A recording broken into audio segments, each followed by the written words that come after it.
Okay,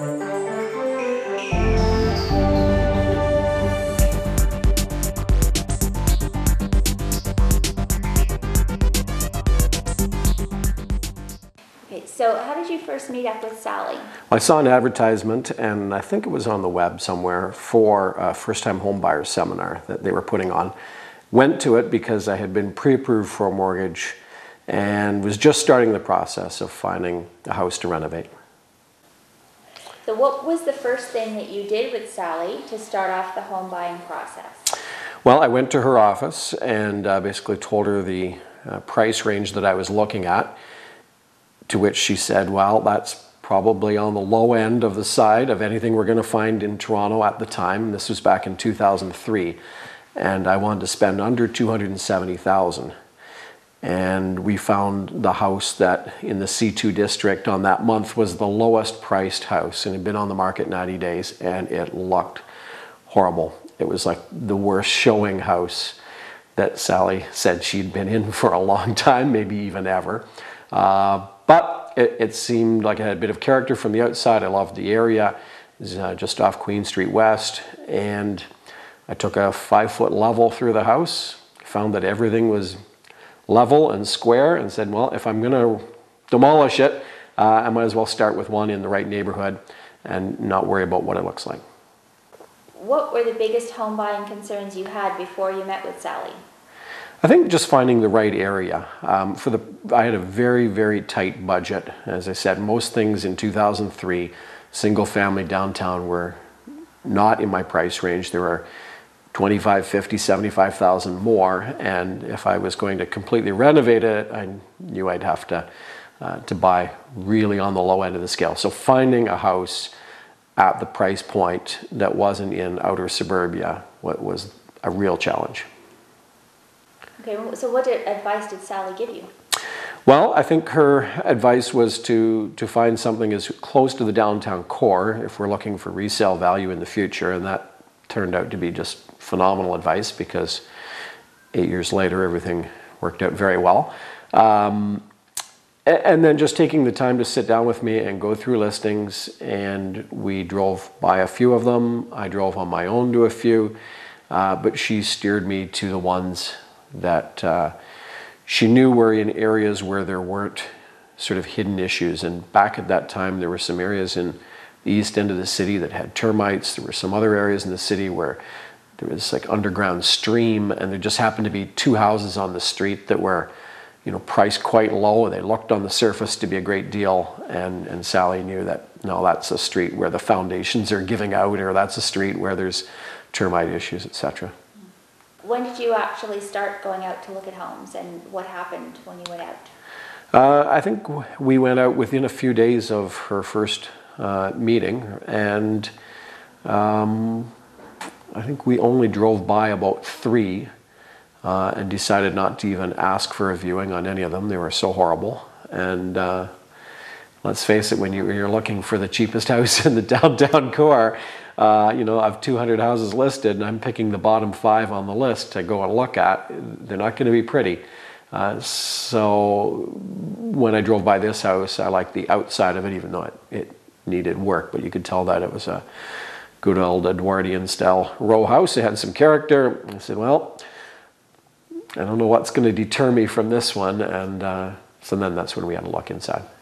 Let's talk a little bit about I should back up and say, she didn't want me to buy this home. She said, it's the scariest house I've ever been in. I'll wait on the porch.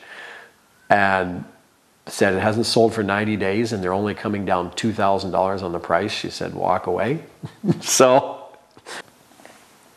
what did Sally finally do to get your home? How was the offer process handled? Well, the offer process went pretty smooth, except for the sellers were not willing to budge. I think in the end they came down $2,000, but the house had been on the market 90 days. So they were dead set that that was the price they were getting, and it was the lowest price in the C2 area at the time. So they weren't going to go any lower, and there wasn't much wiggle room there. So the only thing that we could really negotiate was the closing date, the down payment, and Sally did a great job on getting them to go with the lowest down payment that was possible. If you were talking to a friend today who was thinking of buying, what would you say were the most important things for them to know about the home buying process before they started? I think if you're looking to buy a new home that's finished, it's kind of a different process than if you're looking for what I was looking for, which was a home with a bit of character, but with a great location, even though it looks horrible. Because I was planning to totally gut the house and redo it sort of the way I wanted, and I thought I can buy a finished house and not be 100% happy with it, or I can buy a fixer-upper, and as long as I've got good bones there, I'll fix it up and it'll be the way I want.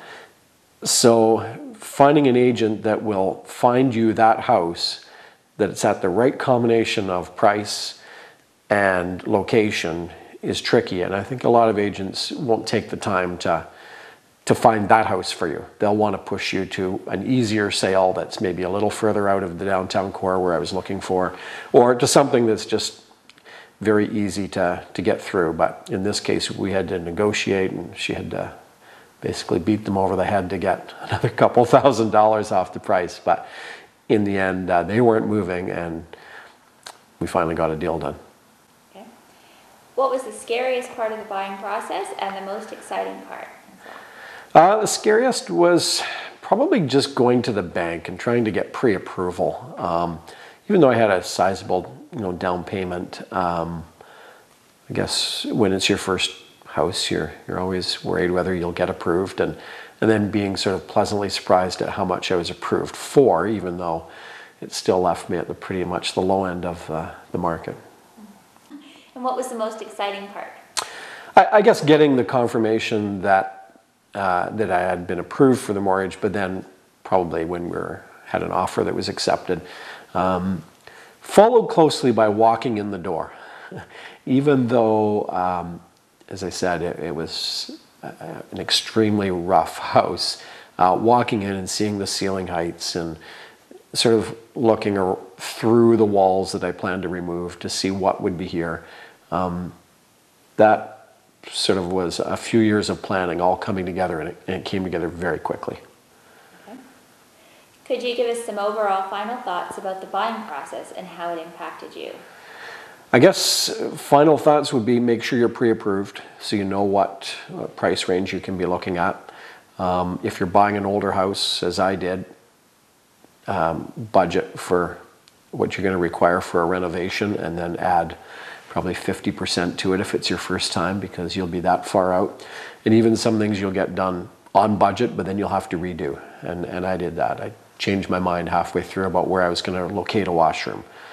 And it probably cost me $5,000 or more to change some plumbing that had already been in. But in the end, it turned out the way I wanted it, and it was well worth changing it. But planning and getting pre-approved, I guess, would be two important factors. Would you recommend Sally, and why? Well, I definitely recommend Sally to anyone that was looking to buy or sell. I think she takes the time to sit down with a client and figure out what it is that client wants, even when sometimes the client doesn't know.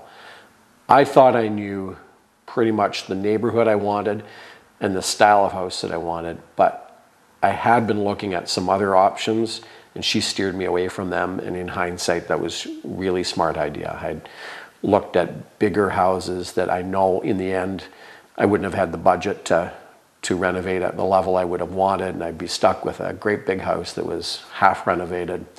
So probably her experience in knowing the client and what's going to be best for them, even though they don't always know it themselves.